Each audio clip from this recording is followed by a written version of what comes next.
Super Radio Jansan. Isang driver sa Jansan inireklamo. Bakit? Dahil sa hindi pagbibigay daan sa Rumer Responding Fire Truck. Bigyan nyo ng daan at hayaan yung mauna yung mga fire truck pag may sunog. Hindi rin pinagbigyan. Aba, ay gunggong yan. Alisan mo na ng driver's license yan para matauhan. Tumutok sa balita na yan.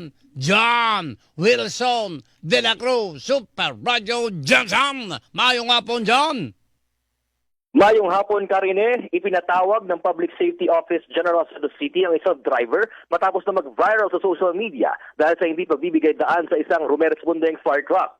Ayon sa Public Safety Officer, kanilang natukoy ang plaka ng sasakyan sa pamamagitan ng CCTV na konektado sa PSO Command and Control Center.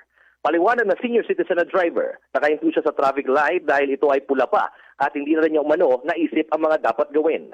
Patatandaan na unang kumalat ang viral video sa social media kung saan makikitang hindi nagbigay ng daan ang nakahintong sasakyan sa intersection habang nakasirena at binubusinahan na ito ng bombero.